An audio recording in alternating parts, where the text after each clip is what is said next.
Earth was the Empire's joke, until humanity warped its fleet into the fight. The galactic empire of the Xylos had existed for over 50,000 years. In that time, they had encountered thousands of species, absorbed hundreds into their domain, and crushed dozens that dared to resist. Their military was the most powerful in the known galaxy. Their technology was centuries ahead of any potential rival. Their will was absolute. And Earth? Earth was a joke. It had been discovered 300 years ago by a low-level Xylos survey vessel that had drifted off course. The ship's sensors had detected a Class 12 planet, rich in water and carbon-based life, but the inhabitants were primitive. They had barely achieved spaceflight, with small rockets that could only reach their own moon. They spent most of their time fighting each other over invisible lines on the ground and imaginary differences in their belief systems. The survey officer was a young Xylos named Vorn, had filed his report with mild amusement. He noted that the humans showed potential for eventual development, but they were at least 5,000 years away from being worth the Empire's attention. His recommendation: monitor occasionally, but otherwise ignore. They were harmless. Over the following centuries, very few Xylos thought about Earth again. It was a backwater, a primitive world on the outer spiral arm. Far from any important trade routes or resource deposits. When the subject came up at all in imperial circles, it was met with dismissive chuckles. "Imagine," they would say, "a species that still used combustion engines. How quaint." But the humans, unaware they were being patronized by an empire that considered them amusing, kept doing what they had always done. They pushed boundaries. They asked questions. They looked at the stars and wondered what was out there. Now, by the time the Xylos noticed them again, humanity had changed. It started with small things. A Xylos trade ship passing near the Sol system picked up strange energy readings. Nothing alarming, just unusual. The captain noted it in his log and moved on. A few decades later, a scientific vessel deliberately altered course to investigate. They found that humans had established colonies on Mars and Venus, something the Xylos had calculated would take them another 1,000 years to achieve. The scientist in charge of that expedition, a methodical Xylos named Thrax, wrote a detailed report suggesting that human development might be accelerating. He recommended sending an observer. The report was filed and promptly forgotten. After all, what threat could a species that still used nuclear fission possibly pose? Then came the incident at Proxima Centauri. A Xylos military patrol encountered a human vessel for the first time. It was small, barely the size of a shuttle, and it was moving at speeds that should have been impossible for human technology. The patrol commander, a veteran of numerous campaigns, watched in disbelief as the tiny ship performed maneuvers that would have torn a Xylos vessel apart. When he attempted to communicate, the humans responded with a language that took his translation computers several minutes to decode. The conversation was brief. The humans explained they were on a scientific mission, apologized for any territorial violation, and offered gifts of food and artwork. The commander accepted, filed his report, and thought nothing more of it. He assumed the humans had simply reverse-engineered some ancient technology from a crashed alien vessel. It happened sometimes. It meant nothing. He was wrong. The truth was far more complicated. Humans hadn't found alien technology. They had invented their own. The acceleration in their development wasn't due to outside influence. It was due to their nature. Humans were connectors. They didn't just solve problems. They combined solutions from different fields in ways that more logical species never considered. A biologist and an engineer working together might create a new type of material. A physicist and a historian might find patterns in old data that led to new theories.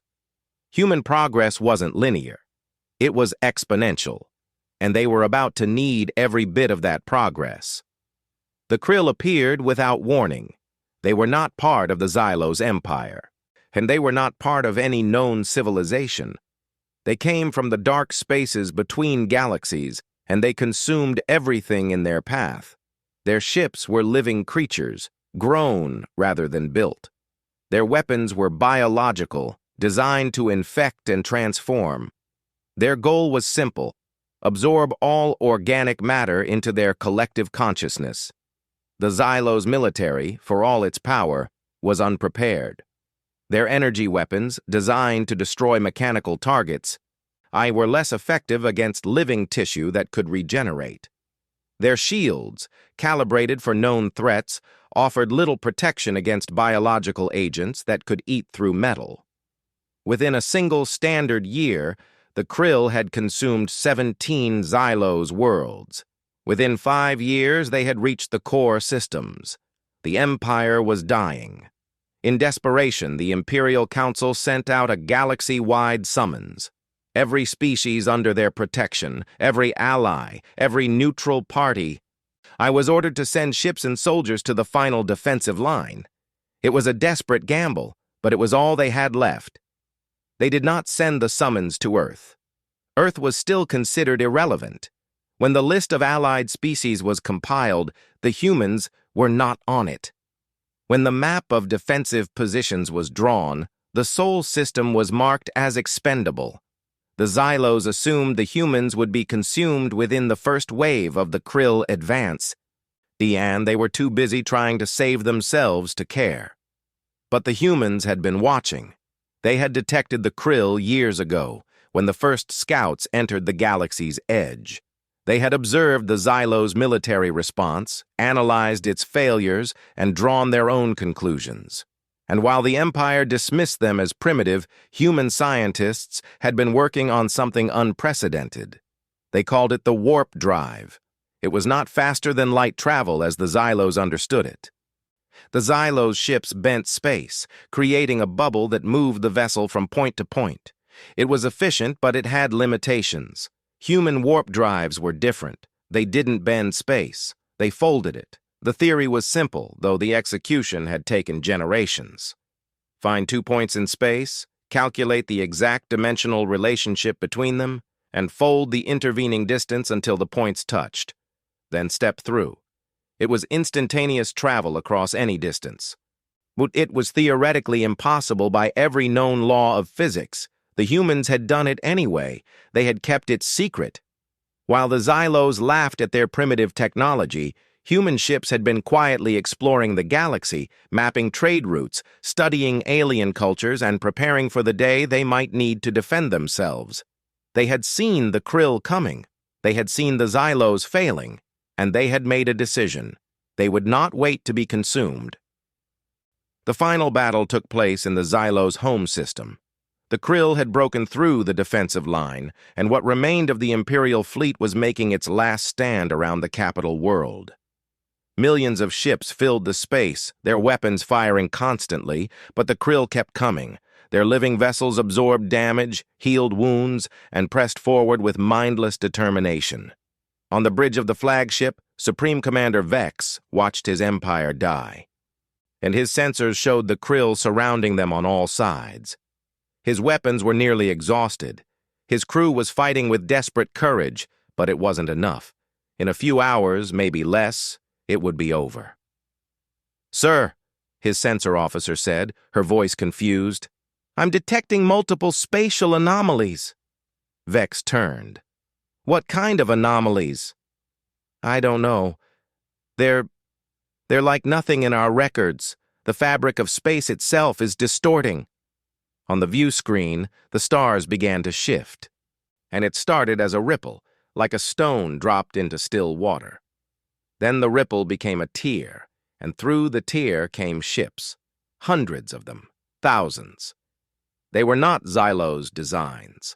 They were not like anything the Empire had ever seen.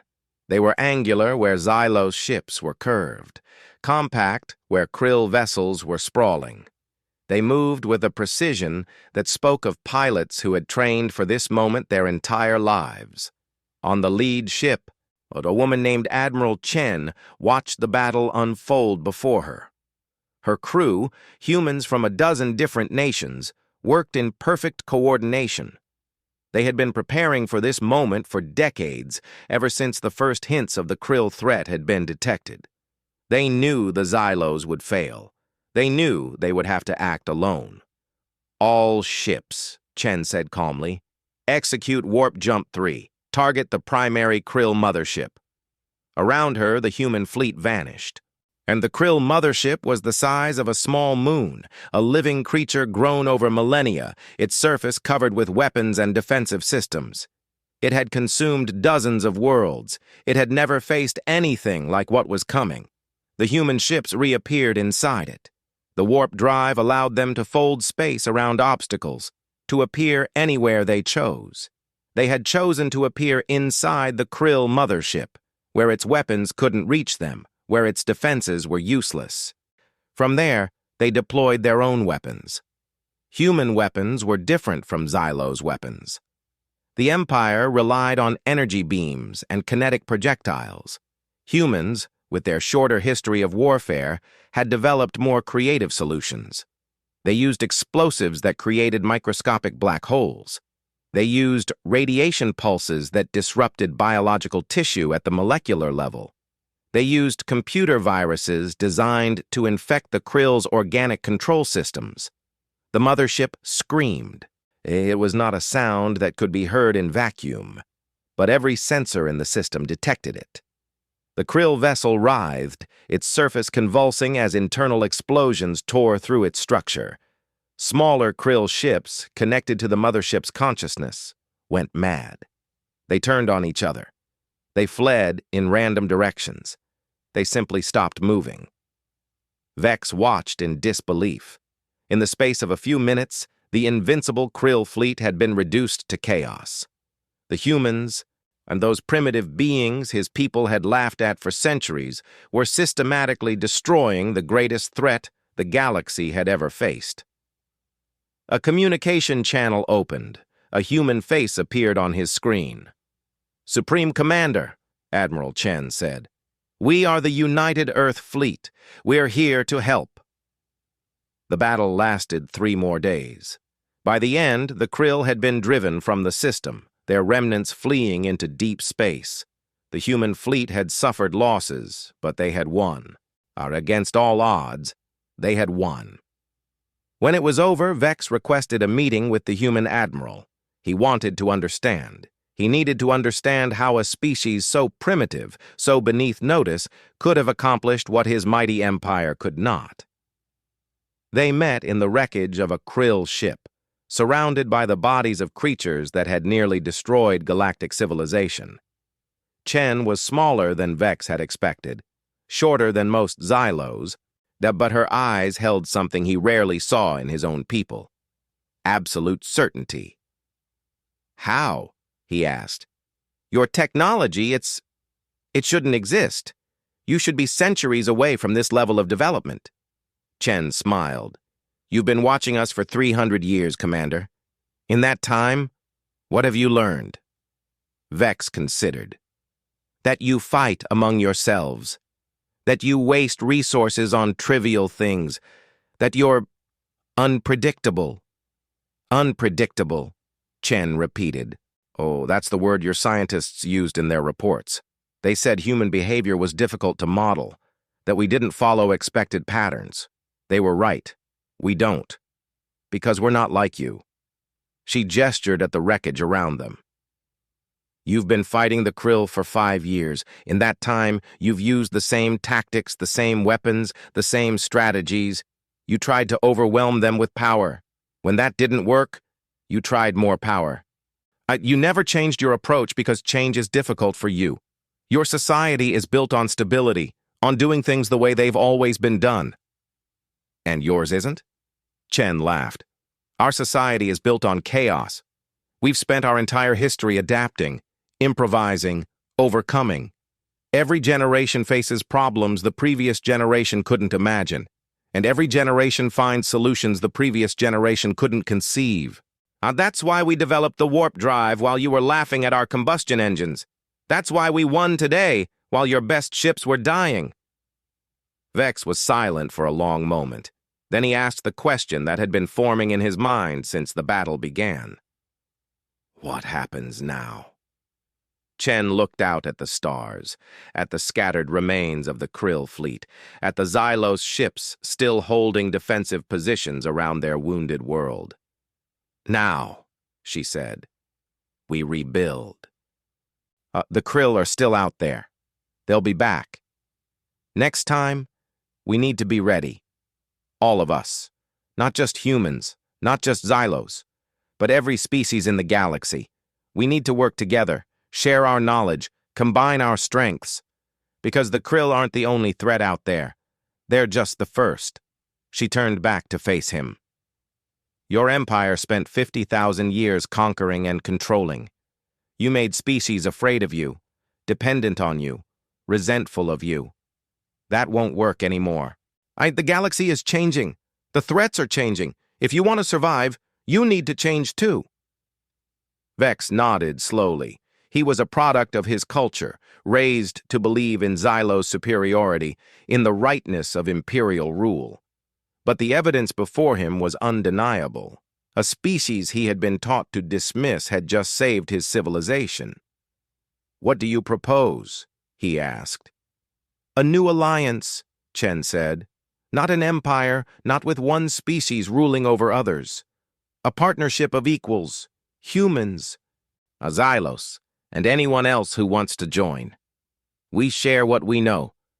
We defend each other. We face the future together. Vex considered. It went against everything he had been taught, everything his people believed. But then, everything his people believed had nearly led to their destruction. I'll need to discuss this with the council, he said finally. They won't agree easily. Chen nodded. I know, change is hard, but we have time. The Krill won't be back for a while. And use that time to think about what I've said. And remember one thing. What's that?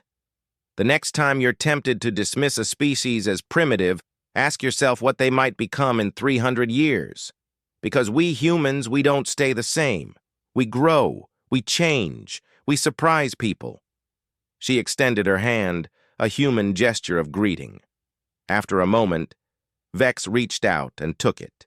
His grip was uncertain, but it was a start. In the months that followed, the galaxy changed. And the Xylos Empire, already weakened by the Krill War, began a slow transformation. Not all of their species accepted it. Some factions resisted, clinging to old ways, old prejudices. But enough saw the truth in what the humans offered. Enough were willing to try something new. The human fleet returned to Earth as heroes, though few humans saw themselves that way. They had done what needed to be done. Nothing more. Now there was work to do. The warp drive needed refinement. And the Krill threat needed monitoring. New alliances needed building. And somewhere, in laboratories and workshops across Earth, human minds were already working on the next problem, the next challenge, the next impossible thing that needed to be made possible. Because that was what humans did. They looked at the impossible and saw a puzzle to be solved, an obstacle to be overcome, a challenge to be met. The Xylos had spent 50,000 years building an empire. You humans had spent 300 years becoming something else entirely. Not conquerors, not rulers, but something the galaxy had never seen before. They were humanity, and they were just getting started. Decades passed. The alliance the humans had proposed became reality, though it took time and patience and more than a few difficult negotiations. The Xylos, humbled by their near destruction, gradually accepted their new role as partners rather than masters. Other species, long oppressed by imperial rule, cautiously emerged from the shadows. The galaxy began to heal. But the Krill had not been forgotten. In the dark between galaxies, they regrouped. They grew. They learned from their defeat, adapting their strategies, evolving new forms. They would return. Everyone knew it. The question was when. On a space station orbiting a gas giant in an unremarkable system, a young human scientist named Dr. Anielena Vance was working on a problem that had consumed her for years. She had access to Xylos data, to Krill remains. to the combined knowledge of dozens of species, and she had a theory. The krill weren't just invaders, they were refugees. Her research suggested their home galaxy had been destroyed, consumed by something even worse than themselves. They had fled across the void, searching for a new home, and they had found the Milky Way. They weren't evil, they were desperate, and it was a controversial theory. Many dismissed it as human sentimentality, an attempt to find common ground with creatures that had consumed billions. But Elena persisted, driven by the same human trait that had always defined her species: the need to understand. She presented her findings to the Alliance Council. The Xylos representatives were skeptical. The other species were divided. But the humans listened, and they understood what she was really saying. If the krill were refugees, then they could be negotiated with. If they had fled something worse, then that something worse might eventually follow them. The galaxy faced not one threat, but two, and the second threat, whatever it was, might make the krill look like a minor inconvenience. A new mission was proposed, not to destroy the krill, but to contact them, to communicate, to understand. It was insane by every standard of galactic diplomacy. The krill had no concept of negotiation. They consumed, and that was all they did. But humans had a long history of doing insane things and making them work. The ship that went to meet the krill was unlike any vessel ever built. It was a human design, but it incorporated technology from a dozen species. Its hull was grown from Xylos biomaterials. Its shields were generated by a device created by a species that lived in the heart of a star. Its weapons were purely defensive, designed to protect rather than attack. And its crew was entirely human. Now, the logic was simple. Humans were the ones the krill had failed to understand. Humans were the ones who had defeated them. If anyone could establish communication, it would be humans. And if the mission failed, better to lose one human ship than risk the fragile unity of the Alliance. The journey took months. The krill had retreated far beyond the galactic edge, into the void where no stars shone. The human ship traveled through darkness, its crew maintaining their discipline, their hope, their stubborn human refusal to give up. When they finally found the krill, the sight was awe-inspiring. The fleet had grown since the last battle. Thousands of living ships drifted in the void, their surfaces pulsing with organic light. At their center was a mothership larger than any planet, a creature of impossible scale and complexity. The human ship approached slowly, broadcasting on every frequency, in every language, in every format they could devise. For days, there was no response. And then gradually the krill began to react. Not with weapons, but with something else. Something that might have been curiosity. The mothership opened a passage in its hull, an invitation to enter. The human crew looked at each other, knowing they might never return, and accepted. Inside, they found a world. The mothership's interior was vast, filled with environments designed for creatures they couldn't imagine. They moved through corridors that pulsed with life, past chambers where unknown processes took place, until they reached a central space where something waited. It was not a krill as they had understood krill. It was older, more complex, more aware. It had been waiting for them, the ship's AI suggested. It had been waiting for someone willing to listen. The conversation that followed lasted weeks. It was not conducted in words, but in images, emotions, concepts transmitted directly into human minds. The krill told their story. Their home galaxy had been consumed by something called the Void, an entity that devoured not just life but reality itself. They had fled, carrying what remained of their civilization, searching for a new home.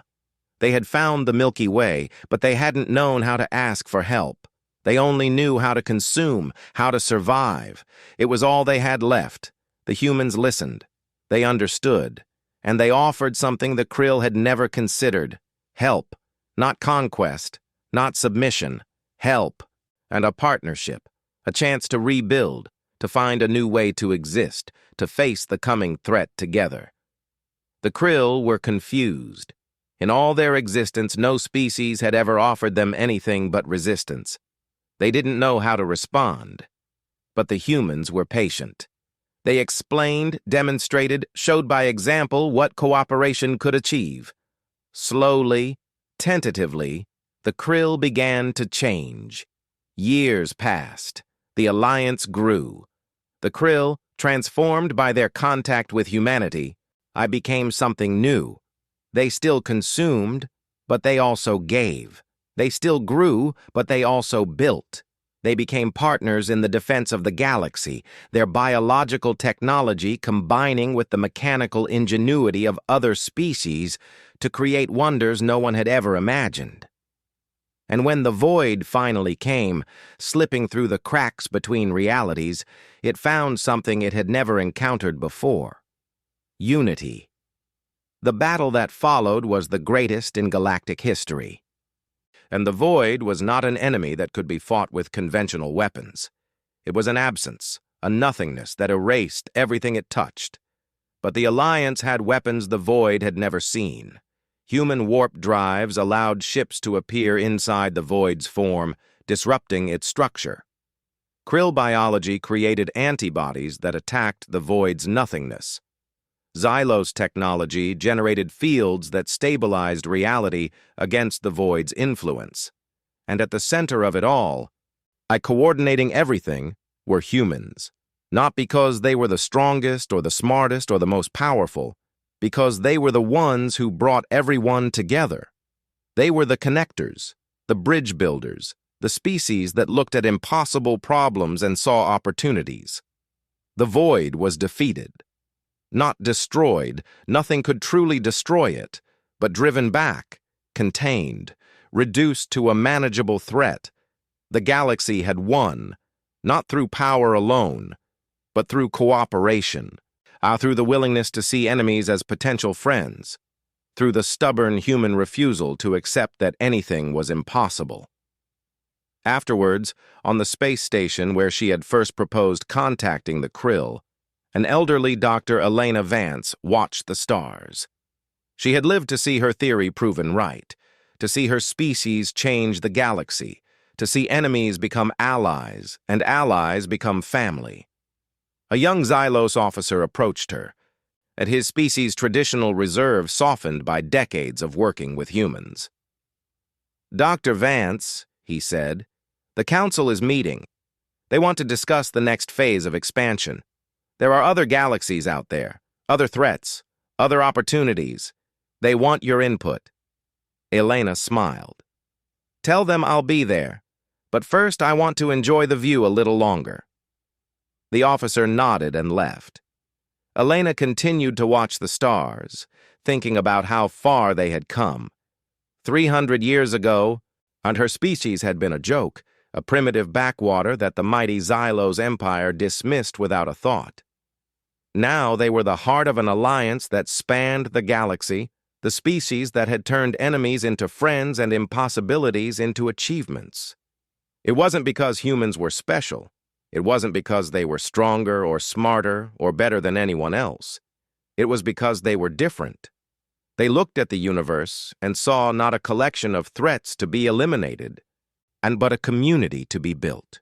They saw connection where others saw division. They saw possibility where others saw limitation. And somewhere, in a distant galaxy, a new threat was gathering, or a new friend was waiting to be found, or a new mystery was begging to be solved. The universe was vast and full of surprises. The humans couldn't wait to see what came next.